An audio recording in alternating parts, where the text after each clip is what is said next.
हम देखकर गोकू उस डीमन से फाइट करते हुए कमजोर पड़ रहा था, जिस वजह से उसे अपनी नई पावर का इस्तेमाल करना पड़ जाता है और वो एक नए फॉर्म में ट्रांसफॉर्म हो जाता है जो डीमन असियंस की पावर से बना हुआ था। गोकू उस फॉर्म को सुपर सैन रेड का नाम देता है और उस डीमन से फाइट करने के लिए अब बिल्कुल तैयार हो जाता है। वो डीमन गोकू के फॉर्म को देखकर बिल्कुल भी नहीं चौंकता है और कहता है, क्या तुम भी कोई डीमन हो? तुम्हारे अंदर से मुझे डीमन की एनर्जी आ रही है, आखिर ये कैसे हो सकता है? आखिर तुम जैसा कमजोर डीमन कैसे बच सकता है? मैंने उस प्लेनेट को तबाह किया था, मैंने सारे कमजोर डीमन को खत्म कर दिया था। गोकू कहता, आखिर तुम किस प्लेनेट की बात कर रहे हो? तुमने कौन से प्लेनेट को तबाह किया?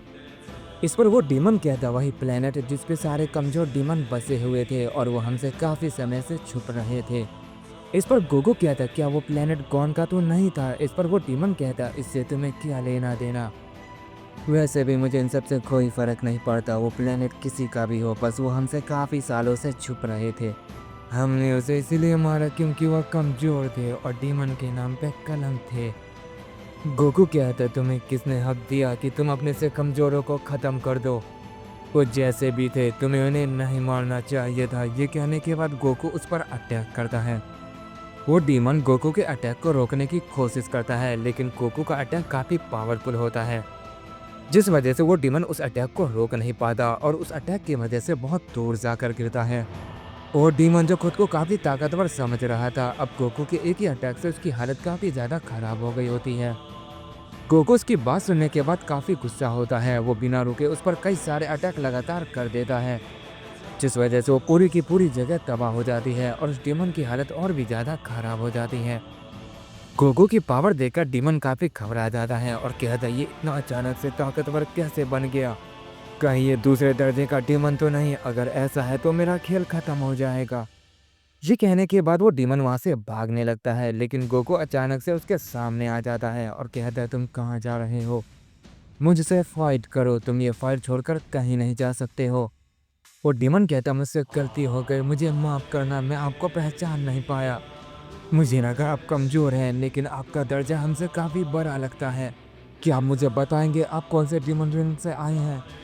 गोकू ये सुनकर कहता है, मुझे पता नहीं है तुम क्या बक रहे हो, तुम्हारी बातें मुझे समझ नहीं आ रही है। इस पर वो डीमन कहता है, इसके लिए मुझे माफ करना, लेकिन मैं आपसे फाइट करने के लायक नहीं हूँ, आप बहुत ही महान हैं। ये कहने के बाद वो डीमन वहां से भागने लगता है। गोकू ये देखकर कहता है, आखिर इसे क्या हो गया है? लगता है ये मुझसे डर रहा है, इसीलिए मुझे इसे माफ कर देना चाहिए। ये कहने के बाद गोकू अपनी नई टेक्निक जो उसने मरने के बाद सीखी थी, इंस्टेंट ट्रांसमिशन टेक्निक का इस्तेमाल करता है और अपने ग्रैंडपा और बाकी सबके की एनर्जी को महसूस करने की कोशिश करता है। पर गोकू को किसी की भी की एनर्जी महसूस नहीं होती है। ये जानने के बाद वो काफी शौक रह जाता है। गोकू कहता है, आखिर यह कैसे हो सकता है? मैं उनकी की एनर्जी महसूस क्यों नहीं कर पा रहा? मुझे एक बार सबको जाकर देखना होगा कि इस डीमन ने जो कहा है वो सच तो नहीं। अगर ऐसा हुआ तो मैं इस पूरे डीमन रिल्म को तबाह कर दूंगा। ये कहने के बाद गोकू बहुत तेजी से अपने प्लेनेट की तरफ जाने लगता है। गोकू अपने नए फॉर्म में होता है, जिस वजह से उसकी स्पीड बहुत ज़्यादा थी और वो बहुत जल्दी अपने प्लेनेट के पास पहुंच जाता है। और जब वो वहां पहुंचता है तो वो बिल्कुल शॉक रह जाता है, क्योंकि उसका प्लेनेट वहां पर नहीं था। ये देखने के बाद गोकू की आंखें फटी की फटी रह जाती है और उसके चेहरे पे बहुत ज़्यादा गुस्सा होता है। उसकी आंखें गुस्से की वजह से और भी ज़्यादा लाल हो जाती है और वो उस डीमन के बारे में सोचने लगता है। गोकू कहता है, मुझे इन सब को छोड़कर कहीं नहीं जाना चाहिए था। मेरे जाने के बाद आखिर यहाँ क्या हुआ? क्या ग्रैंडपा और कौन भी मारे गए? क्या वो उस डीमन को रोक नहीं पाए? मैं उस डीमन को अब बिल्कुल भी नहीं छोड़ूंगा। ये कहने के बाद गोकू बहुत गुस्से में दोबारा उसी प्लेनेट की तरफ जाने लगता है। वहां पहुंचने के बाद वो उस डीमन को चारों तरफ ढूंढने लगता है। गोकू गुस्से में काफी ज्यादा पागल था। गोकू के काफी ढूंढने के बाद भी डीमन उसे कहीं नहीं मिलता है, जिस वजह से गोकू का गुस्सा और ज्यादा बढ़ रहा होता है। पर तभी गोकू अपनी इंस्टेंट ट्रांसमिशन टेक्निक का इस्तेमाल दोबारा करता है और उसकी की एनर्जी को महसूस करता है। काफी कोशिश करने के बाद गोकू को आखिरकार वो की एनर्जी मिल ही जाती है और वो फौरन वहां पर टेलीपोर्ट हो जाता है। और जब वो वहाँ टेलीपोर्ट होता है तो वो देखता है उस डीमन के साथ एक और डीमन है। पुराना वाला डीमन गोकू को देखकर कहता है, ये वही है। इस पर दूसरा डीमन कहता है, ये इतना ताकतवर भी नहीं लगता, तुम आखिर इससे कैसे डर गए? ये तो कोई कमज़ोर डीमन है जो हमारे हाथों से बच गया, लेकिन अब नहीं बचेगा। मैं इसे ख़त्म कर दूँगा, तुम देखो मैं इसे किस तरह मारता हूँ, मैं इसे तड़पा-तड़पा कर मारूँगा। ये कहने के बाद वो गोकू के पास जाने लगता है और कहता है तुम आखिरी कमज़ोर डीमन बच गए हो, पर जल्दी अब तुम्हारा भी नामो-निशान मिट जाएगा। ये कहने के बाद वो गोकू पर जैसे ही अटैक करने वाला होता ही है कि उससे पहले गोकू उस पुराने डीमन के पीछे आ जाता है और उस पर एक बहुत पावरफुल पंच करता है। वो पंच इतना ज़्यादा स्ट्रांग होता है कि वो पुराने डीमन के शरीर के आर पार हो जाता है और तभी गोकू अपने दूसरे हाथ का इस्तेमाल करके उसे दो टुकड़ों में फाड़ देता है। ये देखकर दूसरा डीमन बहुत घबरा जाता है और कहता है आखिर ये क्या भला है। तभी गोकू अब उसकी तरफ बढ़ने लगता है और कहता है क्या तुम भी इसके साथ थे? क्या तुमने गॉन के प्लेनेट को तबाह किया जहाँ कमजोर डीमन रहते थे? तुम सब ने बहुत बड़ी गलती कर दी है। वहाँ मेरी फैमिली थी, ग्रैंडपा थे और मेरी एक बहन जिसे मारकर तुमने अच्छा नहीं किया और अब तुम भी मरोगे। ये कहने के बाद गोकू अचानक से उसकी गर्दन पकड़ देता है और उसे जोर से टानने लगता है।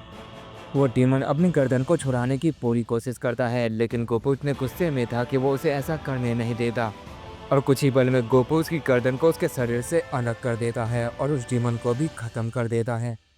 गोकू उन दोनों को मारने के बाद घुटने पे बैठ जाता है और रोने लगता है और कहता है मैं तुम सबको बचा नहीं पाया, ये सब मेरी गलती है, मैं कमजोर था इसीलिए मैं मारा गया और मैं कुछ भी नहीं कर पाया। गोकू रो ही रहा होता है कि अचानक से उसे एक की एनर्जी और महसूस होती है। गोकू जैसे उस तरफ देखता है बिल्कुल शॉक रह जाता है और क्या दम्मा कि तुम यहाँ पर, तुम जिंदा हो, मुझे यकीन नहीं हो रहा है। योहान कहाँ है और ग्रैंडपा और बाकी सब? एक पल के लिए तो मैं डर ही गया था, मुझे लगा सब कुछ खत्म हो गया है, लेकिन तुम्हें देखकर मैं बहुत खुश हूँ। और तभी हम माकी को देखते हैं जो गोकू की बात का कोई जवाब नहीं देती है और वो सीधा आकर उसके गले लग जाती है। ये देखकर गोकू कहते हैं मैं तो भूल ही गया था, मुझे तुमसे इतना सवाल नहीं करना चाहिए, हम काफ़ी समय बाद मिले हैं। मैं जानता हूँ तुम्हें मेरी काफ़ी याद आ रही होगी। गोकू जैसे ये कहता है उसे बहुत जोर का दर्द होता है और वो फिर से घुटने पे बैठ जाता है और हम देखते हैं कुछ ही पल में वो अपनी बेस फॉर्म में आ जाता है। और तभी हम माकी को देखते हैं जिसका चेहरा अचानक से बदल जाता है और वो एक फीमेल डीमन में ट्रांसफॉर्म हो जाती है और उसे देखकर पता चलता है कि वो उन डीमन की दोस्त थी जो बहुत ही चालाक थी। उसने माकी के चेहरे का इस्तेमाल किया था और अपने वेपन को गोकू के अंदर डाल दिया था। गोकू जो डर से जमीन पे पड़ा होता है और उस फीमेल डीमन को देखकर कहता है तुम माकी नहीं हो। इस पर वो फीमेल डीमन कहती है तुमने बिल्कुल सही कहा, उसे तो हमने मिलकर मार दिया था और साथ ही सबको हमने ही उस प्लेनेट को डिस्ट्रॉय किया। तुम काफ़ी ज़्यादा ताकतवर हो, तुमने मेरे दोस्तों को इतनी आसानी से मार दिया। अगर मैं इस रूप में तुम्हारे सामने आती तो शायद तुम मुझे भी मारते थे, इसीलिए मुझे ये करना पड़ा। तुम जानते हो जब तुम्हारा प्लेनेट डिस्ट्रॉय हुआ तो हम वहीं पर थे। हमने उन लोगों की चीखें सुनी जो चिल्लाते हुए मर रहे थे, वो हमारे अटैक के लिए बिल्कुल भी तैयार नहीं थे। उनकी चीखें सुनकर हमें बहुत अच्छा लग रहा था, उन्हें मारने के बाद हमें बहुत सुकून मिला। सच कहूँ तो कमज़ोरों को मारने में बहुत ही मज़ा आता है। कोको ये सुनकर बहुत गुस्सा हो जाता है और खड़े होने की कोशिश करता है और बहुत ज़ोर से चिल्लाने लगता है और अपनी पावर को और ज़्यादा बढ़ाने लगता है। फीमेल डीमन ये देखकर काफ़ी चौंक जाती है और कहती है इसे क्या हुआ, मेरे वेपन से इसे ख़त्म हो जाना चाहिए था। इससे पहले मैंने उस कॉन पे अटैक किया था, उसे भी मजबूरन यहाँ से भागना पड़ा था, फिर ये कैसे? वो जैसे ये कहती है गोकू उस वेपन को अपने शरीर से बाहर निकालता है और फौरन उस फीमेल डीमन के शरीर के अंदर डाल देता है। फीमेल डीमन को उससे काफ़ी तकलीफ होती है और वो चिल्लाने लग जाती है। गोकू कहता है जब तुमने उन सबको मारा था तो उन्हें भी ऐसा ही महसूस हुआ होगा।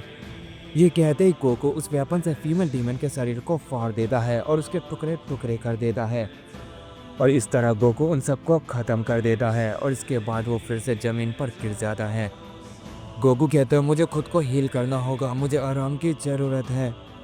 उस अटैक की वजह से मेरी बॉडी काफ़ी बुरी तरह से डैमेज हो गई है, पर मुझे यहाँ से जाना होगा, ये जगह सेफ नहीं है। ये कहने के बाद गोकू फिर से कोशिश करता है और वहाँ पर एक सेफ जगह ढूंढने लगता है और कुछ समय बाद उसे एक ऐसी जगह मिल जाती है जहाँ पर कोई नहीं होता है। गोकू कहता है मुझे यहीं आराम करना चाहिए, यहाँ पर किसी की एनर्जी नहीं आ रही है। जब मैं ठीक हो जाऊंगा तो मैं कौन के मकसद को पूरा करूंगा। मैं इस डीमन रिल में किसी को नहीं छोड़ूंगा। मैं एक एक करके सबको खत्म कर दूंगा।